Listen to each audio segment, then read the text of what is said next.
Welcome, everybody, to the Raad Life, the only talk radio show that takes you along with host and age explorer Rod Gantos on his continuing journey of discovery into life's challenges, opportunities, options, and all the latest and greatest things that come with getting older. The Rad Life is brought to you this week by Your Home for a Lifetime, a company dedicated to empowering you to stay safely, independently, and comfortably in your own home. And now here is your host, Rad Gantos. And here he is trying to simultaneously start three different feeds on Facebook Wow, Twitter. was I on the air for that? Almost. Wow, and people are going, what the heck is he talking about? King of Again, multitask. King of multitask. You know what? I blame Microsoft, honestly, right? That's it. When they came up with the Windows program, we pretty much, we were going to talk legally, right? So I want you to think about this. We'll come back to it. I've always thought, with all the attention deficit disorder that's out there, that some smart legal person is going to come by and go, you know what? We can link attention deficit disorder, which is very much not a deficit, right? It's overstimulation is what attention deficit disorder is. But link it to the fact that Microsoft cursed us with the Windows-based platform that allows us to multitask. And in a severe case of multitasking, you end up with attention deficit disorder. You're a natural-born attorney. Can we It's find their can we fault. find basis for that? Their And fault. Microsoft, I'm just kidding, so don't sue us, okay? But anyway, we are talking legal today, and this is an issue You that got a lawyer in the room? we do. Oh We have a my lawyer God. in the room. We have a pretty powerful lawyer in the room, actually. You know what? I was typing about the show today, and I started writing all the credentials this lady has, and I basically just stopped because it was like this on and all these accomplishments and distinctions and all this stuff, and I'm so happy. And now to she's have on you the here. Rad Life. I've been trying to get her on the Raad Life for a while, so she finally had a spot, some time slot for us to basically come in here. There you go. You know what? My mom wrote my bio for me, so most of it's true. Oh, Some that's- of it's that's your slightly mom? Exaggerated, but my biggest PR agent. Have her give me a call. I'm going to send her my stuff because she did a great job. She'll definitely cook for you, Oh, she'll cook for Oh, me? yeah. for Okay. sure. That's my mom. Give her Okay. some highlights. Give us some highlights. So what, for highlights? yeah. Oh, my God. You I- just teased us and said she has all these things. Give us some highlights. Where do I start? Okay. Well, actually, I know where I'm going to start because what wasn't in your bio, okay, is how did you decide to go down the path of being a lawyer? Okay. That wasn't in there. It wasn't. No. Well, it goes back to my mom, like everything else. It's like started so. at graduated college. I mean, it's like, Yeah. was that the point for your mom? Like, Well, no, she gave me from birth. She let me know. She's like, "Oh, I have a daughter. This is amazing." I didn't have the opportunity to go to college, so you get to be either whatever you want in life, as long as it's a doctor, a lawyer, an engineer. So I'm like, "Sweet, all right. Well, I don't like blood, and I still don't understand what engineers do. So I'm like, lawyer sounds like a good choice for me." You know what? We have a similar cultural background, so I can appreciate that on multiple levels. And if my dad's listening, who's an engineer, we're nothing personal, Dad. She just doesn't understand. I don't understand what engineers Still don't do, know right? what they do. 52 years later, I still don't understand what engineers do, right? But no, that's really actually pretty interesting. So from very early on, you had sort of a direction that you were going to pursue this. Absolutely. From a young age, I loved to read. By the time I was 16 years old, I'd read over 1,000 books. What? I What? 1,000 books? Well, It's I didn't have an iPhone back then. Oh, my goodness. So there was no YouTube. We What didn't kind even of have books did you cable. read? Did you I mean- just read Dick and Jane? I mean, the kids' books, the Hardy. Oh, I'm Yeah, because dating that's myself. required reading for law school, Paul, right? Yeah. Yeah. No, but by 15 or 14, what Yeah. kind of books did you read? You know what? I read everything from philosophy to religion to I love historical fiction till now. So anything that was kind of people were buzzing about, I wanted to know about it. Anything that kind of crossed my path that got in my way. Back then, we had to go to a library to get books. You couldn't A download library, them. and you needed a library card. And Yeah. people actually, I actually found it was in my wife's car, and I found this like books on CD, okay, and I opened it, and there was a little card on the inside. I guess she had bought it because they were liquidating some local library, public library or something. Nice. She said it had the little card, and I remembered the little stamper. Remember the little stamper with the little Yeah. dates that you had to return it or whenever you were Absolutely. right, and in the multiple colors because you didn't know what ink they were going to use. I was like, I actually had like a nostalgic moment. I was like staring at this card that had dates on it. You going, used to try and Aw, fake the I get date like- by faking the ink on it. You used to try and fake when your return That's not was. what I said, Paul, and you cannot prove anything. There's something romantic about that ink stamp. Hon- that no hon- longer hon- honestly, exists. it's like I expect. I mean, look, I'm I'm in interior design side. I expect the date where the day where we basically are collecting these cards and using them for some sort of wallpaper covering or something. Right? It's like nostalgic value, you know. I'm going to take credit for coming up almost with your next really cool Can you imagine? transitional Right, decor like idea. the reading corner at Starbucks is going to be made up of these little old library cards. I mean, why not? They have the little. Do you remember? Attention, folks! I'm copywriting that idea Yes, right copywriting, now. That's, yes. You know, everybody knows. Okay, I mean, it's not very far fetched. Okay, they have friggin' like tea sampling things that they have basically converted the old index card cabinets. Yeah. Index card cabinet, I've Paul. seen remember? that. Yeah. Paper cuts Oh, on the index yes. card You know, cabinets. repurposing things is the thing right now. Yeah. So, things actually have value even if they are old. What? Absolutely. Right. No, Yes. they don't. Right. Old is out. Old is out, says the man who's the oldest one in the room. Yeah. Okay, right. Exactly. But I do want to introduce my guest because we're ad-libbing here. And, you know, I don't think we've had a guest come in here, Paul, and actually ad-lib with us in the No, beginning. Have you? It's never. always been like your dog and pony show, me and you. Well, they usually can't do it with. They can't- They they're like- can't. They can't run They're with the kind of big shocked, dogs like, here, what is right, going yeah. on here? What did I walk into?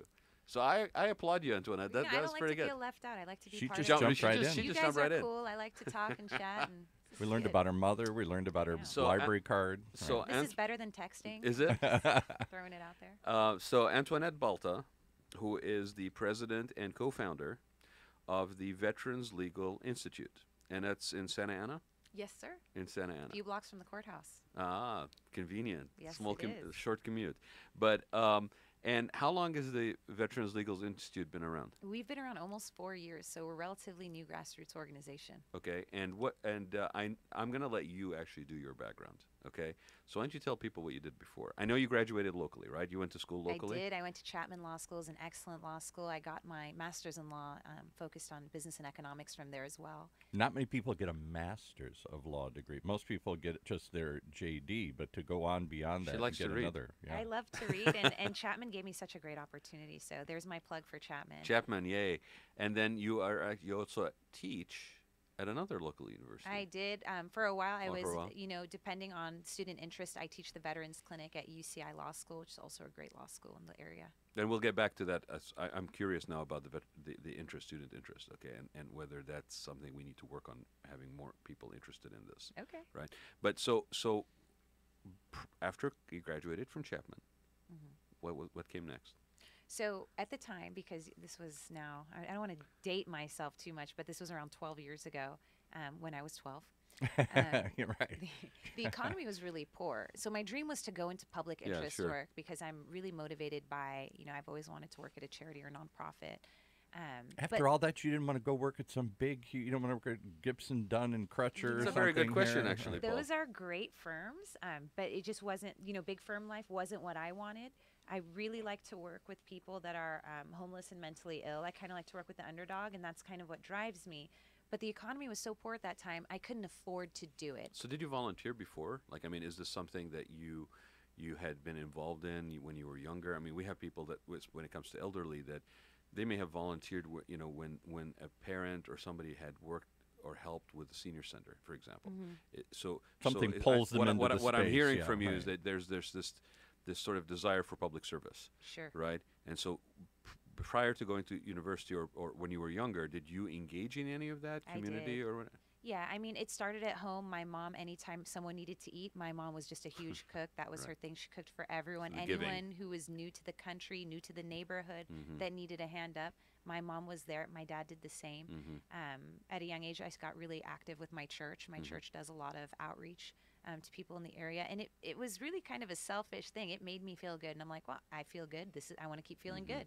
Why not make a career out of feeling good? No. That's brilliant, and to have that awareness early on. I mean, I do quite a bit of volunteering, and I tell people that all the time. I say, you know, don't feel bad because you feel good about doing this, like it's feeding your soul, it's giving to you like this selfishly a little bit, because that's okay. You're still doing good work, but you're also giving to yourself in a manner. I think that anybody who doesn't volunteer or hasn't had an opportunity to volunteer, I don't know that they understand the difference. Like, it gives you in a different way, right? It satisfies you in a different way.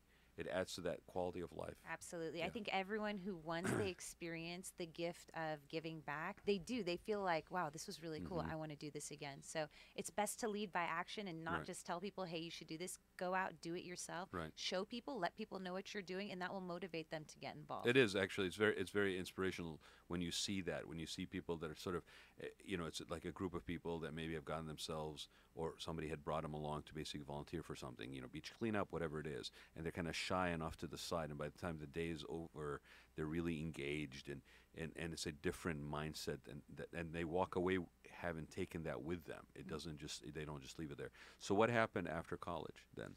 So To after follow that. I went straight to law school. After law school, again, economy was poor, so I had to work. So I worked in private practice, business and civil litigation. Business was good, was making six figures, living the dream, relative to what everyone else Sure. thinks. But it just wasn't what I wanted. I was going to bed feeling unsatisfied with my work. We were winning cases. We were, our clients were pleased, but it just wasn't feeding my soul, like you said. So a few years later, as soon as the economy turned and I was able to make enough money and have, secure my financial investments, and to be honest, to the credit of my husband, because having that second income Sure. really, It means a lot. it paved Yep. the way for me to be able to take a position where Sure. I make, 1/3 what I used to make, but I'm 20 times happier. Right. And So what does he do? What does he do? My husband started a company called Euroline Steel Windows and Doors. So it's mostly new construction remodels of windows and doors. Okay, so But totally unrelated. But He's not a- that provided you the ability to to step away from something that was maybe like more of a secure corporate job, if you will. Absolutely. And then actually pursue something that was more of a passion it fits pursuit. into, at Euroline, they have a culture of giving. And so part of his giving is an extension, is saying, you know what, you go out and do good. It's okay. We'll take the financial loss at home. I'll cover it. And that's part of his giving. That's wonderful. Yeah, So he feels also by helping you be able to do this, that he's also sort of involved in and giving as well. Yes. Yeah, it's So fantastic. you're That's all fantastic. aligned. You're aligned. The door's aligned. He's aligned. The universe is aligned. That's good. It all works most together. of the time, we try. There you So go. it's awesome having that kind of support at home, honestly, and being Sure. with someone who's like-minded. We believe in the community. We involve our kids in the community. We give where we live. No, absolutely, and that support, and it doesn't get discussed enough or mentioned enough. I think that support is essential. I think it's not that people cannot do it without that, but it's just a totally different experience. Well, if you've ever thought about just the value on the nonprofit community, people are always discussing the CEOs of nonprofits and their salaries. Right. But you never question the CEO of a private company. When you think about it, to get really good talent at a job, most people, they can't afford. A lot of people want to be doing philanthropic work. Sure. They can't afford to do it. Right. And we don't value the nonprofit community enough to say, you know what, you deserve a salary that's, close to what you would make in the private world, Right. based on your skill set, your education, where Right. you live. Right. People often say, well, you should be doing that for free. And it's like, I'd love to do this for free. I'm doing it for almost free. Yeah.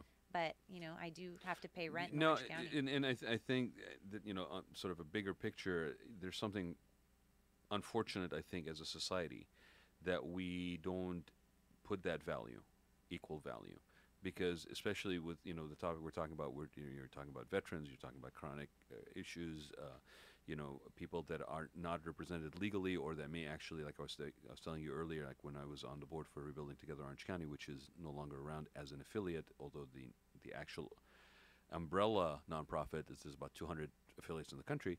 You're serving people that are in dire need.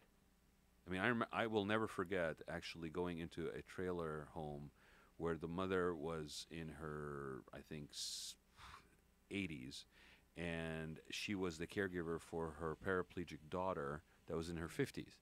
And they had not had hot running water in that trailer for 4 years. I mean, it's just the simple stuff like that. And yet society, the focus is on the financial and the money, and that's fine, but we don't value those who give through nonprofits. Absolutely. I mean, the it's same way. shocking and disturbing to know that in our community in Southern California, that there is a family in those conditions, living in those conditions. I believe we're only as strong as our Orange County, weakening link. right. Yeah, we're only as strong as our weakest link. Right. So we need to get out there, find those people, and help them. So And how do you? I have to ask. You mentioned your children, that you get your children involved in community. How old are they? How many kids you have? And what do you do to get kids? What do you do to teach that at an early That's a age? good question. you know what? I normalize homelessness to my kids. So it started from when they were babies. Whenever we approach a homeless person, if I think the conditions are safe, obviously, and Right. it's during the day, we approach that person. We ask them how they're doing. Is there anything that we could assist with at that time? I have my kids do that. I have my kids shake their hands again if the situation is safe, so that they don't have that fear of the Yeah, unknown. take away the fear. Exactly. And how old are they now? Now my children are 9 and 10. Okay. We regularly go to women's shelters where we cook and present the food to the women. I take them along with me to a lot of veterans events, and I've even got them little ACUs, Army Combat Uniforms, to wear, just getting them ready Are for they, their do older. you have a boy and a girl, or I've got 2 sons, and I've got a niece, Delaney, who's been living with me for 10 years. She's 22. She's about to graduate Cal State Fullerton, and she attends all of my events. She runs all of the silent auction. She helps me with all the logistics of the events in her spare time because she also works. Because one of the criticisms wonderful. in That really suburbia here in pretty Orange County, and I've been guilty of this myself, is that most of the problems Rod just mentioned are anonymous. We don't see them. They're off somewhere. The homeless are down in the flood control channels that we don't see unless we go down there, or behind some building. The problem you're talking about, people don't. You can drive around it. I can drive around areas like Santa Ana or whatever and not see them, and therefore I don't become aware of any of this. I block it. It's easy to block out. It isn't in my face. Not like in downtown New York City or Yeah. something where we're all on top of each other. Sure. So you're saying that you. Well, Paul, but you know what? It's interesting because, in certain communities, I mean, San Clemente, we're dealing with that. I think part of it is also that it is visible, and it's becoming more visible, and I think people's reaction to it is somewhat, in my mind, as I'm like you, is unfortunate, because it's sort of a bit of a NIMBY approach, not in my own backyard. Like I want to put it somewhere else. Let Yeah, somebody push else it take out of the care way, issue, right. right? Not Yeah. actually get involved. And I think you said, Antoinette, you said something very important. It's like when you're engaging with this, as long as it's safe. And the assumption is it's never safe, but that's not true either. I think these are human beings. I had a recent incident where I was watching a dialogue on social media about this on one of these pages that is community based. I won't say where. That was, and people feel emboldened to take pictures of these people and actually put them up, on social media and say, be careful of this person. They, and it's hearsay. They did this, or I saw them do that, or what have you. And it was very interesting because this thing kind of fed on itself, and as they usually do, it just fed on itself, fed on itself. It was like Sure. inside the bubble discussion that was taking place, and it was becoming a little bit, rabid, to be honest. And then somebody basically weighed in and said, "Oh, that's so and so." Who, the person was probably in their late 40s, early 50s. So and so that I went to high school with, and that actually was born and raised in the community that was just that Wow. basically was eviscerating them right there. Yeah. And to watch that actually take place, and to understand that isn't a rarity, especially through the anonymousness of social media, it's a very unfortunate, because that Absolutely. could have really serious ramifications that take physical form. So somebody put a name to that face. Somebody, it was a faceless homeless person and until somebody called him out and said, "That's Joe. We all used to go to school with." boy, did you see the conversation immediately go silent? Oh yeah.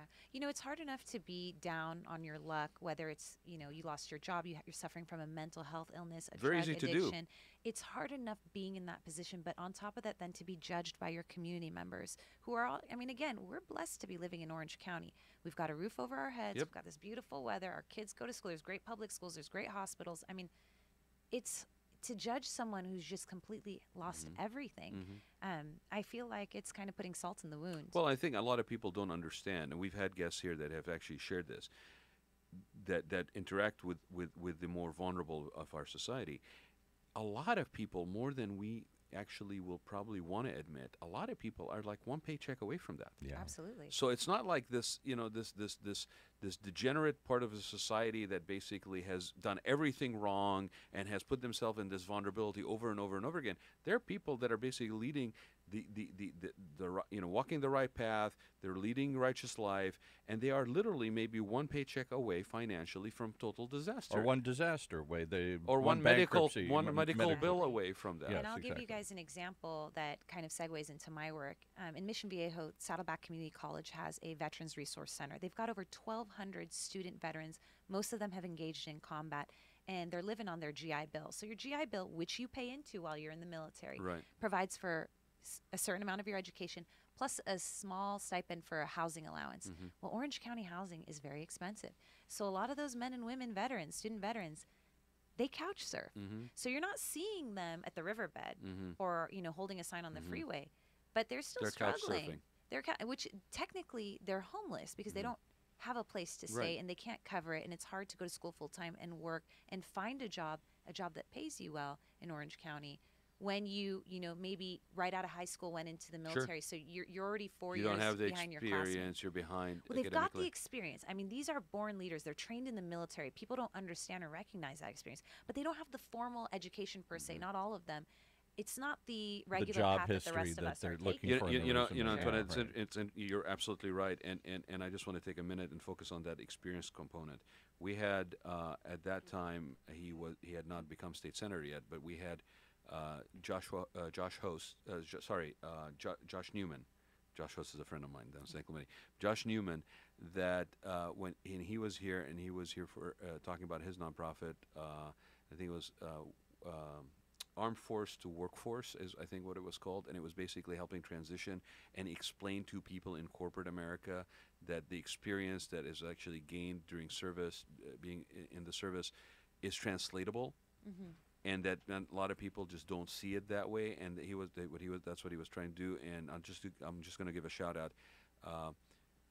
State Senator Josh Newman will be here on the show in November, Paul, Oh, and we'll good, let people know in good. advance because he's been involved in a lot of stuff and people have reactions. So let's to. go right to But the let- veterans issues. Here. But before that, Paul. So so you served, I know. Well, I'm actually presently in the state military So reserve. there you are. So in what capacity? I'm a JAG officer in the rank of captain. Okay, and so you're currently in the reserves, in that capacity. You have been a teacher. You have lectured, I think, a lot all over the place, right? You always get a call to basically be involved in stuff. You're involved in a lot of nonprofits, and because you have all this extra time on your hands, right? You decided to also step up and set up the Veterans Legal Institute 4 years ago as a co-founder. Yeah. What made you want to do that? I was working at a local legal aid, and I noticed that there was a huge void in services for veterans that, were specific to them. So when you're in the military, you have Interesting. a JAG officer, Yeah. an attorney to assist you with your military-related issues. But once you separate from the military, you no longer have access to that JAG officer. And that period of transition between being in the military and becoming a civilian for some of these veterans is difficult. So oftentimes they run into legal issues. It's not just the newly transitioning ones. I mean, I do a lot of estate planning for older adult veterans, Vietnam era, World War II, Korea era veterans. But it's expensive to hire an attorney. Sure. So attorneys in Orange County start at around maybe $350 an hour. When you're thinking how you're going to pay your rent that month, there's no way you're going to talk to an attorney. Right. So while there are some legal aids here that are, bursting at the seams for demand, there was nothing that was totally and wholly military specific with people that truly understand military speak. They understand the language, the culture, where veterans could come, and active service members and reservists, and be truly Do comfortable you with think sharing that's their why issues. there's a lack of it? Is because of that unfamiliarity, that not knowing sort of from a personal perspective, I what think people that are dealing dating with? back to Vietnam, veterans who returned home were vastly ignored. Their issues were ignored. And just now, recently, within the last decade or two, we're starting to say, hey, these people, these men and women have served our country. It's because of them that we live in this beautiful nation. We have our freedom, that we can be and do whatever we want. There's sometimes some issues, typically that arise out of combat or service, that probably should be addressed. And so with that, you've seen the rise of nonprofits that want to serve military service members and former service members, and Veterans Legal Institute is among those. We are wholly military specific, so we don't serve civilians, and it's very much a niche. We're one of the only nonprofit public interest law firms that is wholly military specific, and our services are 100% free. Wow. If you come to us, and I mean, there's eligibility requirements, you Sure. have to be low income. But if you come to us and we render service, there is no bill ever. So let's stop for a minute and give people the website in case they're watching, Sure. so they can follow with us. Okay, so what's the website? It's www.vetslegal.com. Okay, and what are those requirements that you mentioned? So typically there's a income requirement. So if it's a one-person household, it's about $3,200 a month. We only serve people in Orange County. We make exceptions for parts of LA, San Diego, and the Inland Empire, but primarily we serve people in our own backyard, and that's to the tune of over $1,500 a year. So I mean, you can imagine if that's just in Orange County, what are we looking at in counties that Sure. have lesser, like Inland Empire has very little funding or resources Right. for veterans. And I would think because of the, relevant lower rent rates or lower cost of living, that you might actually have more people there that are in need because they have moved over there to try to make ends meet, maybe a little bit more. So yeah, no, I mean, it blows my mind because also, what was it, $87,000, Paul, or something like that? That was the level that was considered like the poverty line in Orange County, or like it's mind-boggling.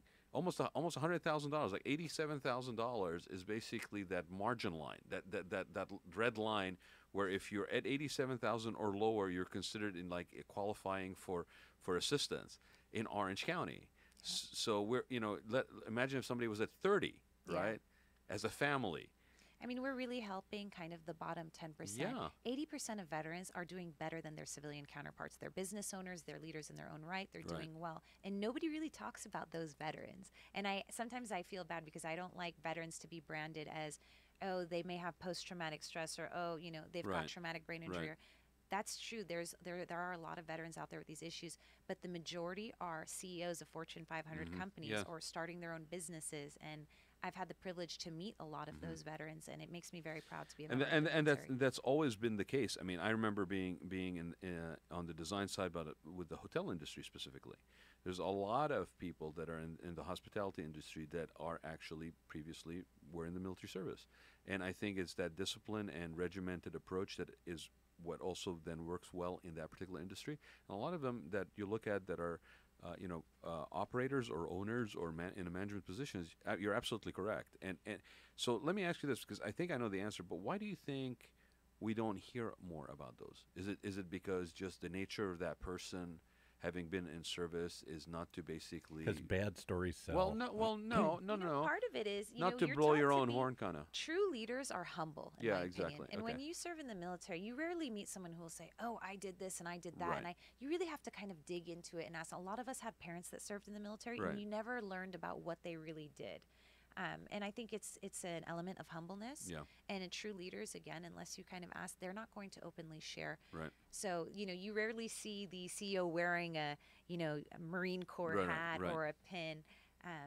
It's just not something that, and honestly, the American public hasn't truly valued that service up until recently. So I think now You're it's right, because it was becoming more common. exactly opposite of valuing it when it came down to the Vietnam after the Vietnam War. I mean, Absolutely. there was an absolute. We don't want to remember the war. We don't want to talk about the war. It was an embarrassment, and everybody who was involved in it was an embarrassment, including people that were basically in service. I mean, let's just call it like it is, right? And you're right. Only recently, I would say, in the last probably 2 decades, that we have basically embraced those who have basically given so much. And there's been a lot of organizations that have popped up to try to basically shore up or support or help the transition for veterans. What are some of the issues that you see, or I'd say in the last 4 years, okay, that are common, repetitive things that you encounter? Issues for veterans are across the spectrum legally. So we mainly handle civil issues. We rarely handle anything criminal. Okay. And it could be anything from veteran benefit appeals. So, we've had veterans that were injured, or they have a service-connected injury that's related to their military service, Yeah. and they have to navigate this VA bureaucracy. So they submit their paperwork, and then they get denied. And it's very disheartening for many veterans because it's, when you serve your country and then you suffer some sort of, bodily damage Yeah. or mental health issue, and then you say, hey, here's what happened to me. And they say, no, sorry, denied. It's very, And it may be a denial based on a stupid. I mean, I hear this from seniors, and like I said, when I was rebuilding together, we saw this a little bit too. Is it maybe just the unfamiliarity with the form and procedure that needed to be followed, and something wasn't done correctly? it's just a complicated system. Yeah, it's a complicated and, VA system. Yeah, VA you've got benefits. millions of people involved in this Yeah. system, so there's no easy way about it. Right. There's a lot of great people that work at the VA, but again, the system is complicated. It's still a bureaucracy, so it's hard to navigate those forms. It's hard sometimes to compile evidence and to put it in a clear way. To qualify for benefits that you supposedly have as a veteran, basically. That they've earned. So Yeah. it's kind of like workers' comp. When you get injured on the job, Right. you're compensated for that injury and you're entitled to health care for that injury. Right. Same with the military. So we've helped a lot of veterans that were in combat that may have been injured by an IED, and we help them retrieve their benefits and get them their, the health care that they deserve.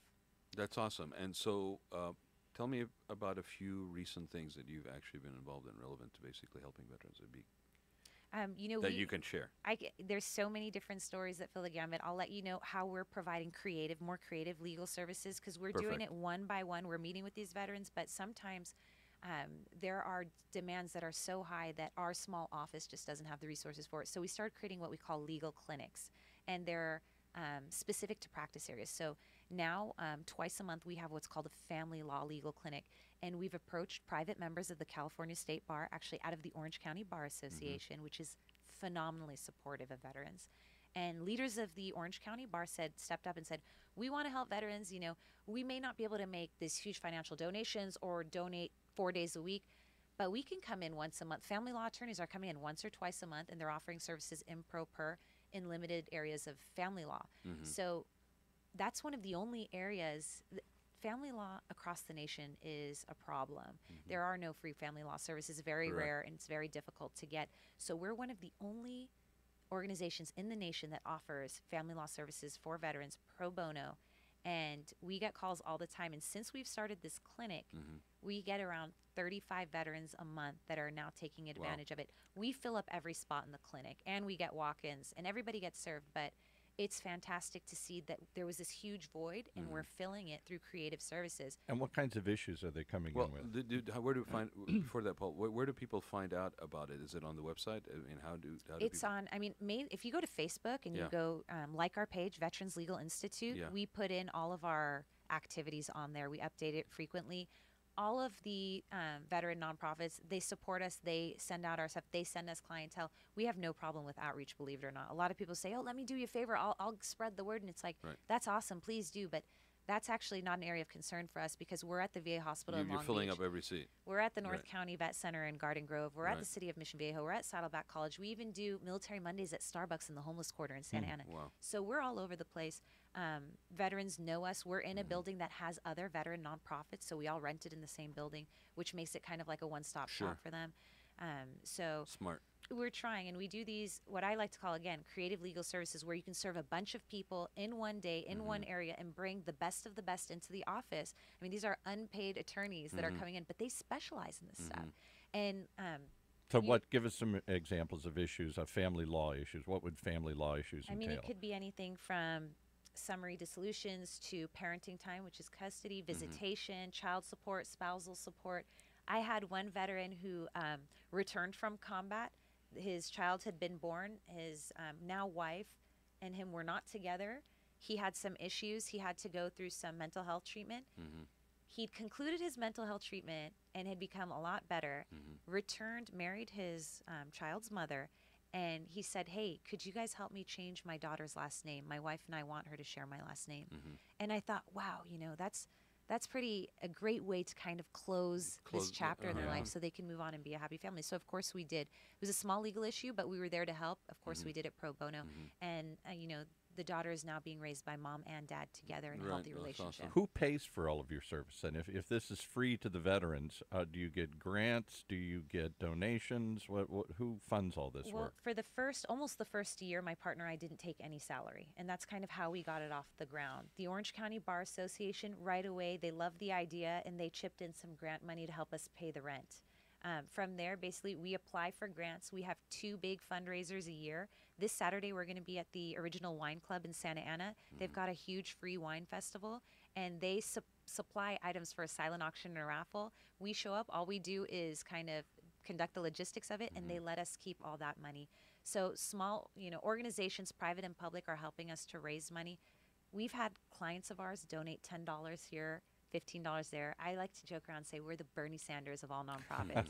We don't get a lot of large, voluminous, donations, but we get them in volume, and we get a lot of meaningful donations. So, again, time, talent, treasure, all of those things help this organization run. It's because of the community that we are able to serve over 1,500 veterans. And Antoinette, do you guys, when it comes to family law, are you serving the veterans themselves, or also, let's say, in the case of a veteran that had passed and it's a surviving spouse, do you guys get involved in that? Because I know when it comes to veterans benefits, there's actually benefits for a surviving spouse. Oftentimes we do help the surviving spouse. We help the dependent children. Right.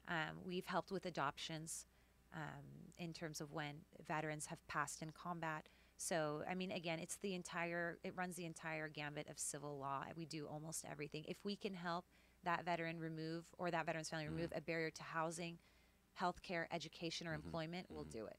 And it's not just as they transition into civilian life, it's also while they're in there, right? If it's a veteran, they're having issues. I saw one of your videos where it was a former Marine, and she was had been laid off, and she actually tried to file for unemployment. She was denied.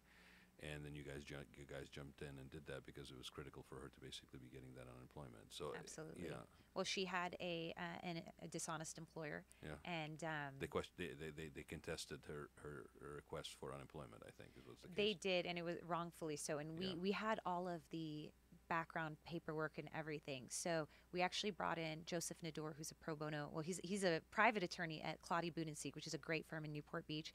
We told him about the case. He jumped right on. He took the case. He won the case and really saved that woman from becoming homeless. She was on the brink of homelessness. This is a female Marine. And he took it one step further. And what you didn't see in that video is he sued that employer civilly. There was a little language in there that she said afterwards, or I'm sorry, where he ended. I think it says at the end of the video is like, you don't mess with a I think with a Marine or a veteran, I think he said. So that led me to believe there was a little bit more to the story. Yeah. So that's cool. I mean, it's attorneys like Joe that really help our organization going and put the muscle behind our organization. Right. He's an employment law attorney.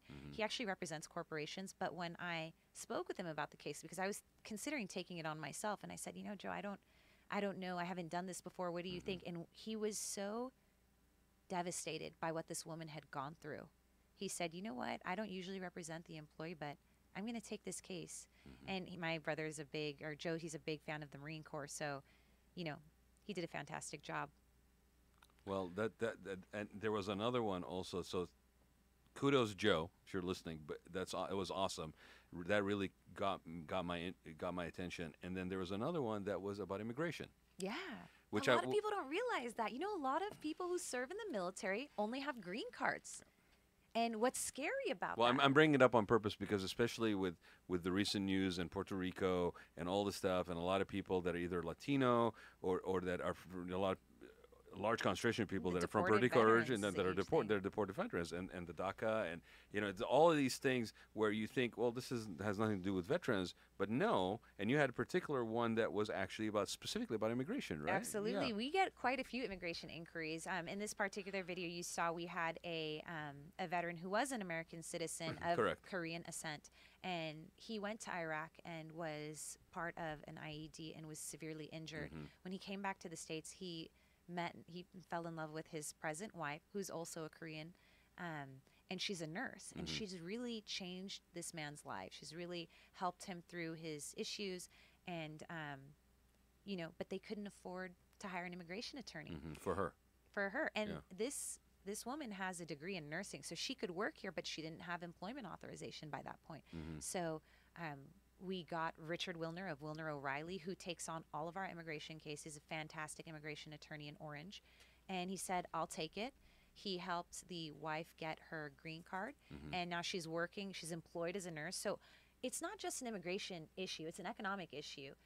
This couple was on the brink of homelessness. Yeah. The husband, who's a Marine Corps veteran, served honorably in combat, can't work because of his service, because he was injured, an IED, has mental health issues, physical issues. So, you know, now his wife can work, and they don't need the support of the system anymore because they got a hand up by Richard Wilner and Veterans Legal Institute, and now they're fully functional and they're doing great. Right, it's a hand up.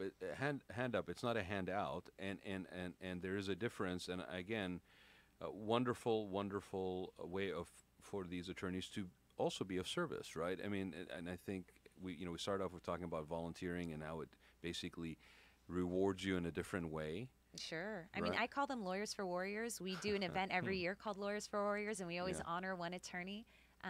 And, you know, attorney patriots. You don't have to serve this nation to be a patriot. Right. You don't necessarily have to join the military to serve this nation. Right. A lot of people, they provide their service in different ways, and one way is through volunteering at, you know, veteran-specific or military-specific nonprofits like the Veterans Legal Institute. No, I think everybody can be of service, and I applaud you for instilling that into your kids.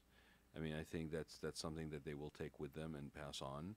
And it's very important that everybody has that, especially in a place as affluent as Orange County, that we sometimes we get too far away from those who are in need, and side of that's also part of our community. Those are also our brothers and sisters out there. Those are still Orange County residents that are out there, one way or the other, that we, you can't leave them behind. Absolutely. I mean, what does that say about us as a society when we basically ignore that and are willing to leave it behind, that disposability of people? Somebody tweeted in and wants to know, I know you've talked to me before on the show, give us some idea how many veterans, the size of the scope. You said you handle roughly 1,500 cases a year.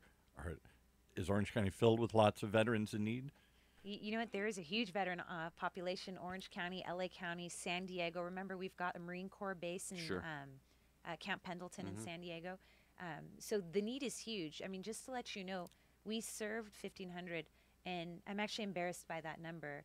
And I say that not to downgrade the work we did, because a lot of us work 7 days a week at the firm, but because we had over 2,500 inquiries. Wow. And honestly, it's like we have one person in the office. All they do is answer phones. That's all day long. That phone rings, and I want someone live to be answering that phone. And so the demand is huge. There are veterans coming out of the woodworks. It's not just the new OEF, OIF, the Iraq and Afghanistan veterans. Like I said, we've got Gulf War, we've got Korea era, World War II.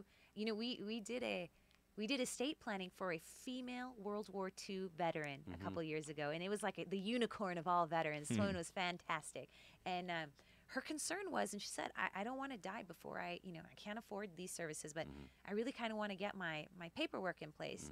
And so at the time, attorney Brad Erdosi, who's now Judge Brad Erdosi, he did her estate planning, and she just passed away about a month ago, a few days short of her 100th birthday. Wow.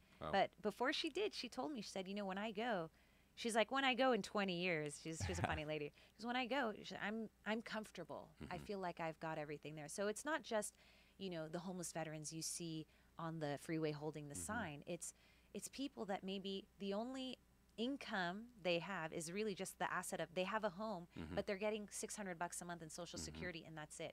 It's hard to live on that. And it might be just the relieving their stress in terms of helping them put their affairs in order. Absolutely. I mean, it just could be as simple as that you're helping them in, because they basically, especially as they get, an older person. Yeah, older adult veterans. That weighs really heavy. Veterans. Exactly. And it weighs heavy on you when you don't have your affairs in order. You don't know what's coming, the uncertainty. I mean, these things take on a different life when somebody's older. And so even if that's what it's case, and I know what you're talking about because it was actually a one of the videos as well that I watched. Yes, right? We got her on video. Right, it was awesome, and I love the fact that you had the old pictures of her. She was a sergeant. Yeah. And, right. where are those videos? You have, 'cause I think you have a YouTube station, right, or YouTube channel where you We have a basically YouTube channel, What's and it's Veterans Legal Institute. okay. And the majority of the videos are actually donated by Regality Media. They do court reporting and video services, and they're Yeah, awesome located in videos. Santa Ana. They do a great Yeah, job, and they actually approach us every year. They say, we want to do a video for you. How can we help? We want to help veterans. So Isaiah Leslie of Regality Media and Sean Malone, his videographer, are fantastic. Well, kudos to them, because I mean, also I just know from involvement with nonprofit, any business person will tell you, the quality of those videos means a lot in terms of you being able to get out there in a very professional capacity. You know, the impressions are everything, right? You know these what? days. It's so funny because our overhead is relatively low. It's because we get almost everything donated. Donated. My office furniture was donated. The only thing that I Fantastic. like to have new is computers, because I found with the donated computers I've had issues. There are But too much problems. I yeah. mean, a lot of people say we don't want to give money, but can we donate something? I'm like, yeah, we need paper, Right. we need postage, Right. we need, to run the office, we need ink, Right. we need printing services. So, a lot of our items are donated, and they're fancy, like those videos. People say, wow, how much did you pay for that video? I'm like, well, we paid a lot less than what it's worth. No, but those things are important, and being aware that you need to have those as tools in order to basically fulfill your mission. I mean, I really did. They made a big difference when I was watching those. And these days, that's how people can consume content. Sure. I mean, is usually video content.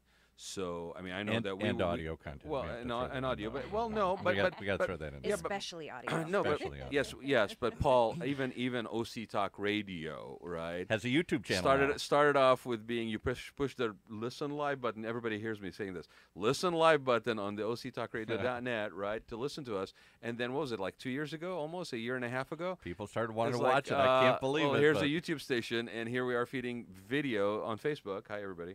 But so and Paul's off camera always, because Always. that is Wizard of Oz. that is for the safety of the general population as That's well as right. him, right? We keep That's him off right. camera. That's right. But no, you guys. I mean, 4 years. I would have never guessed it was just 4 years, to be honest, Antoinette. I mean, I was looking at just the website, the work that you guys have been doing.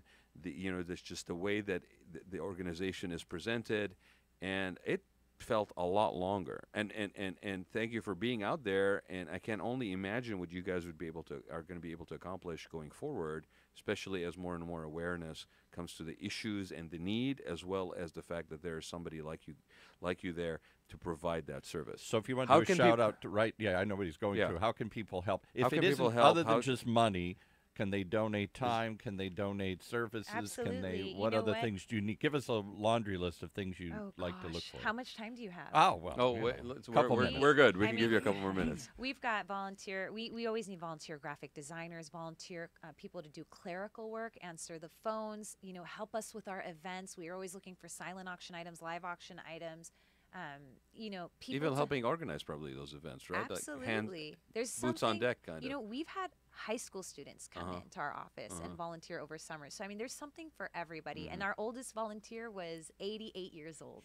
And she volunteered with us for over a year, actually. So, we have demand and need for everything. It's, like I said, we do a lot with very small resources, and it's not to the credit of the co-founders it's really to the credit of the community, because it really takes a village, and we've been fortunate to have that village really help And us be every supportive. step of the way. Absolutely. That's fantastic. So again, the website is www. Do people say www anymore? No, they Okay, don't. You're dating okay, yourself. all But right. go ahead. All right. Vetslegal.com. That's right. Right, and definitely check out the Veterans Legal And like Institute. us on Facebook, guys, yeah. Veterans Legal Institute. Facebook and YouTube, and like it on Facebook for sure. And next event. When's your next event coming So up? this Saturday, the Original Wine Club in Santa Ana Santa from Ana. 3 to 7. It's free. They're going to have over 50 wines and crafted beers and spirits. The way they raise money for us is they've got a kind of a small silent auction raffle that they put together, and all of the money that generates, they donate to us. So come out, have a drink, say hello. We'd love to meet you guys. We have a golf tournament coming up also in November. We'd love to see you there. We still have some foursomes available. So, reach out to me. It's Balta@vetslegal.com. You can find me on LinkedIn or Facebook as well. That's awesome. And yeah, definitely check out the Facebook page, because it has a lot of these events. I looked at it yesterday. And check out the website. The website is really, really a good website. In a world where Very so many informative. people say, "What can I do for overwhelming problems?" You can pick up the Homelessness, phone and veterans call. issues You can and reach stuff like out that. and connect. Yeah. You know what? I'm going to tell you guys a quick story in over 10 seconds. I had a lady I was talking to. We were having a big event the next day. I met her at a car show, and she said, "Oh, I love wrapping gifts." And I looked at her and I said, "Could you wrap baskets?" She said, "Oh, I'm so good at that. I enjoy it." That Sunday, she was at my house from Nancy Vella from 1 p.m. till midnight, helping me put together items for silent our auction. silent Wow. auction. It was fantastic. It was a beautiful silent auction, and that helped generate an extra Yeah. $10,000 in revenue for veterans in So our there county. you go. She didn't have $10,000 to give, but she gave of herself in Well, a way that created value. The right? gift, the gift Absolutely. of the gift of your time volunteering, sometimes is unbelievable. The ripple effect of that it has on people's lives, people that are in need. So anybody who's feeling, well, I don't know, I've never volunteered before. I don't know what I would do to help. Right. First thing you do is you connect with either, Antoinette or go to the website, send a connection, get on Facebook, send a message, or other organizations that are out there. There's a bunch of them in the same building that you guys are in. You said in Santa Ana. Absolutely. They all would welcome you reaching out to them and saying, "What can I do?" And there's plenty there to do. There's more need than we could probably, ever serve, and it's growing. And it's growing because we have an aging population. A bunch of that aging population, and it's also veterans. We And have never-ending we, wars, we it have an seems like. Yeah, right. increase in costs of everything. The cost of living is higher, especially in areas like Orange County. And there are people that always need that hand up. Absolutely. And honestly, as we mentioned earlier, it brings meaning to your own life when Sure. you can use your time, your talent, or your treasure to help those in need. So we'd love for everybody to join us in this mission to serve those that need it the most. Well, thank you for being here. It really means a lot. Well, thank you for having me. Oh, my pleasure. Absolutely. I I mean, enjoyed the really. chit chat with you. And Paul. Of course, She was Paul. good at the banter. Of course, Paul. I like Listen, the you banter. got an off-course for Oh, Paul. good, of course. Yeah. that's all I wasn't it going is. to. Paul's kind of my favorite. See? Oh, she can come back. Okay, that's it. We're done with the show now. But no, it really means a lot. I know we've been trying to get you on, and you've been busy. I really appreciate you making the time. Oh, my pleasure. means a I'm happy to lot. be here. Thanks for helping spread the word and No, doing for the sure. good deeds that you're doing. Anything we can do to help do that, just let me know. Our office needs to be decorated. Your office needs to be decorated. Oh, see? Okay, you opened the okay. door. You know what? I just called you, you you know, out. you know what? She called me out and she asked, so I'm going to say, sure, no problem. Whatever you need in that Awesome. capacity. And anybody who I know who's out there who has furniture or office furniture or anything Yeah. like that, Tile, carpet. call whatever, me yeah. because I have a feeling we're going to have to be doing this office, I and, would and, love and it'll that. be a pleasure for me to do. Honestly, Well, seriously. we would love that. Yeah, for sure. We'd love that. Let me know. He does really cool work. Though. I've seen some of the things. it. Does I've really been cool actually work. to some of the places, like the Olive. Did you go to Olive Branch? That place, I mean, beautiful. Your work is amazing. The one in Irvine Well, I've been to the or the one in San Juan? San Juan, Yeah, and I saw Irvine on. on the online. Yeah. Yeah. So shout out for since you brought it up. Okay, and maybe we should just go grab that the is lunch some there. amazing Lebanese food. Their food is ridiculous, right? fantastic. And for you and me, who basically probably sampled like hi mom, Yeah. hi to your mom, sampled great food growing up. For us to say about a restaurant that is some amazing Lebanese Exactly. food, right? That is some fantastic. I mean, I'm Yeah. always in the mood for Lebanese food. If anyone out there feels like inviting me, that and sushi, I'm available. If you see, had you said there was going to be Lebanese food or sushi, I'd have come a lot sooner, Rod. Well, did I mention that's where I usually spend my Wednesday nights, and so I will be there again tonight. No, I will. And if anybody wants to test me on or test us on that statement about the quality of the food, I will be at the Olives Branch in San Juan tonight, hanging out with my friend who's the owner, Omar Schmeit. And if you are in Irvine and you can't make it to San Juan, and you want opened up an express version opened up at Alton and Jeffrey. And I guess I'm just going to have to hit him up for sponsorship now that I've mentioned him on there, Absolutely. right? You're gonna have to donate something there. You know, or he's bring us he's- food at least. I've mentioned stuff before, and he's said whatever we need. He's also very supportive. He I is. think, of the veteran He is. community. He's very supportive. The whole family, Yeah. his dad, his mom. I mean, they're just really great. His sister, who just got married recently, his wife. These are people that, again, like a lot of people that are out there, in their heart, there's the spirit of giving.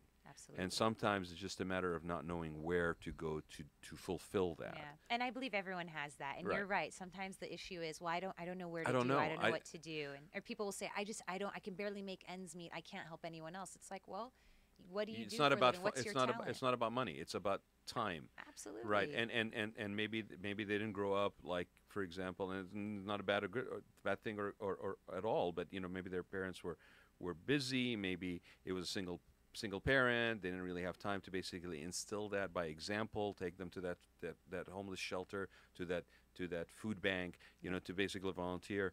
And so, yeah, reach out to these organizations. It's never too late to start. And I will tell you, and it's maybe is very selfish, like you said, but the reward that you get from volunteering is a different kind of satisfaction Plus, you altogether. get to meet cool philanthropic people. You do no, it's true. Like-minded people, and you're inspired by their action, and the reward that you get from volunteering, no paycheck is going to give you that same satisfaction. I guarantee you that's the case. So please go to the website, check out the Veterans Legal Institute, like them on Facebook. You can always reach us if you need any additional information to connect with Antoinette. Raad, R-A-A-D, Gantos, G-H-A-N-T-O-U-S @gmail.com. And you can always call me, 949-212-8299. I used to worry about giving out my number, but nobody calls me. So watch the deluge now. Have you been checking your text messages? No, I check my text messages. I answer my text messages, but nobody calls me. Nobody calls. Nobody writes. Huh? I don't do Snapchat. No? Well, that's your problem. Maybe that's you want me to Snapchat problem. now too? Have you seen those filters though? I mean, really. The Snapchat filters? Oh my gosh. Okay, you know what? We're just gonna have to do a Skin Snapchat looks filter before you leave the flawless. studio now. Absolutely, we're doing it. Oh, flawless skin? Flawless, Okay, yes. sign me up. I want flawless skin. Okay, so thanks everybody for joining us. Thanks, Paul, for manning the board as always and being part of the show. And we will be back next week with another amazing guest. I don't know if they're going to match Antoinette, but we're going to try. It'd be hard to do. Right? We're going to try. We can always conduct a poll. I know the listeners out there are going to back me up. Yes, exactly. Online Wow, polls. wow, There you go. she's just like, here's a survey and I'm the best and you got to vote for me. I like her. I'm just kidding. You can come I back feel like anytime. I'm gonna eat those you like. words right now. I take that back. I take that. It's the coffee, the caffeine. It makes me say Oh, things really? We're going to blame it on The the coffee now? microphones. I see. It's the microphones. The microphones. It's the Okay. microphone. Thanks, everybody. You have been listening to the Raad Life radio show with your host and age explorer, Raad Gantos, brought to you on the one and only octalkradio.net. Join us again next week as we continue our journey of discovery into life's challenges, opportunities, options, and all the latest and greatest things that come with getting older.